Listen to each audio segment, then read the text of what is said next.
ಕರುನಾಡಲ್ಲಿ ವರ್ಣನ ಆರ್ಭಟ ಯಾವ ಮಟ್ಟಿಗಿತ್ತು ಅಂತಂದರೆ ಊಹೆ ಮಾಡಿಕೊಳ್ಳೋದಕ್ಕೂ ಕೂಡ ಸಾಧ್ಯವೇ ಆಗ್ತಾ ಇಲ್ಲ. ಹಾಗಾದರೆ ನಿನ್ನೆ ಸುರಿದಂತಹ ಧಾರಾಕಾರ ಮಳೆಯಿಂದಾಗಿ ಕರುನಾಡಲ್ಲಿ ಏನೆಲ್ಲ ಅವಾಂತರಗಳು ಸೃಷ್ಟಿಯಾಗಿದೆ ಈ ರಿಪೋರ್ಟ್ ನೋಡಿ.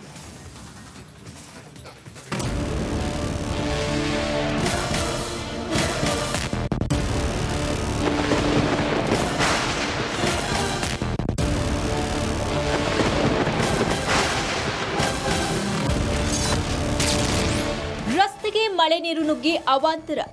ಬಾಗಲಕೋಟೆಯ ಇಳಕಲ್ ಹುನಗುಂದದಲ್ಲಿ ವರುಣ ಅಬ್ಬರಿಸಿದ್ದಾನೆ. ಕರಡಿ ಗ್ರಾಮದಲ್ಲಿ ಹಳ್ಳ ಕೊಳ್ಳಗಳು ತುಂಬಿ ಹರಿದಿವೆ. ರಸ್ತೆ ಮೇಲೆಲ್ಲ ಮಳೆ ನೀರು ನುಗ್ಗಿ ಅವಾಂತರವೇ ಸೃಷ್ಟಿಯಾಗಿದೆ.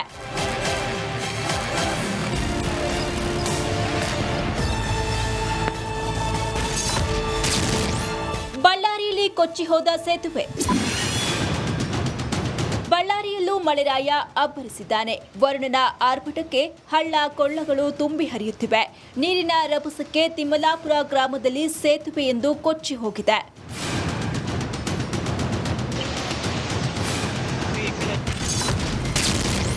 ಧಾರಾಕಾರ ಮಳೆಗೆ ರೈತರ ಜಮೀನು ಜಲಾವೃತ. ಬಾಗಲಕೋಟೆ ಜಿಲ್ಲೆಯ ಬಾದಾಮಿ ತಾಲೂಕಿನ ನರೇನೂರಿನಲ್ಲಿ ರೈತರ ಜಮೀನು ಜಲಾವೃತವಾಗಿದೆ. ರೈತ ರಾಮಪ್ಪ ಹಾಗೂ ಸತ್ಯಪ್ಪರ 7 ಎಕರೆ ಜಮೀನು ಜಲಮಯವಾಗಿದೆ.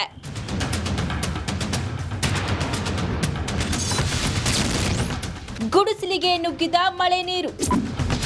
ಯಾದಗಿರಿಯ ಹೊಸಳ್ಳಿ ಕ್ರಾಸ್ ಬಳಿ ಅಲೆಮಾರಿ ಜನರ ಗುಡಿಸಲಿಗೆ ಮಳೆ ನೀರು ನುಗ್ಗಿದೆ. ರಾತ್ರಿ ಇಡೀ ಜನರು ಮಳೆ ನೀರಲ್ಲೇ ಕಾಲ ಕಳೆದಿದ್ದಾರೆ.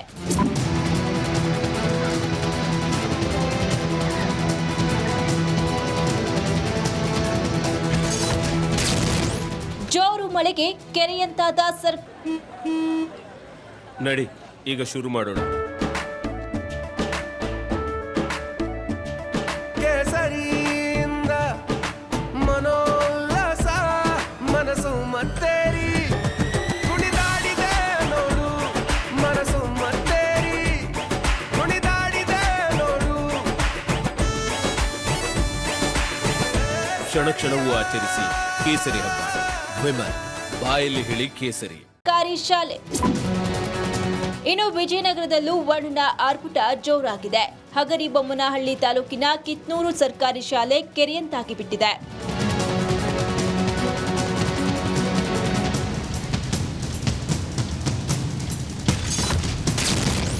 ರಸ್ತೆ ಸಂಪರ್ಕ ಕಡಿತ, ಜನರ ಪರದಾಟ.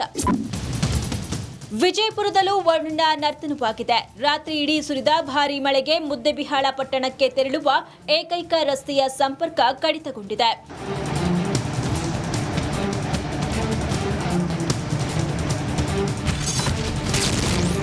ಉಕ್ಕಿ ಹರಿಯುತ್ತಿದೆ ದೋಣಿ ನದಿ.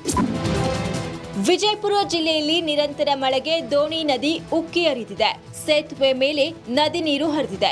ಜನರು ತಮ್ಮ ಜೀವವನ್ನ ಕೈಯಲ್ಲಿ ಹಿಡಿದು ಸಂಚರಿಸುತ್ತಿದ್ದಾರೆ.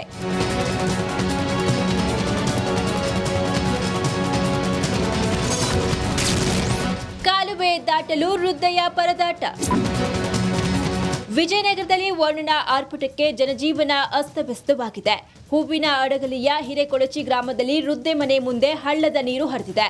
ಕಾಲುವೆ ದಾಟಲು ವೃದ್ಧೆ ಪರದಾಡಿದ್ದಾರೆ.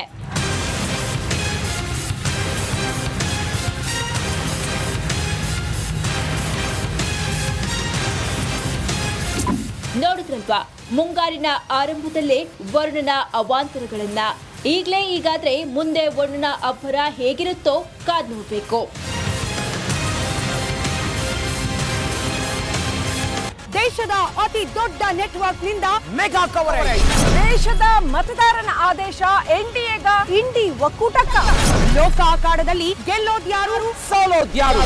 ಕರುನಾಡಿನ 28 ಕ್ಷೇತ್ರಗಳ ನಿಖರ ಫಲಿತಾಂಶ. ಫಾಸ್ಟ್ ರಿಸಲ್ಟ್, ಪಕ್ಕಾ result. Number 1 election team, number 1 network, number 1 coverage.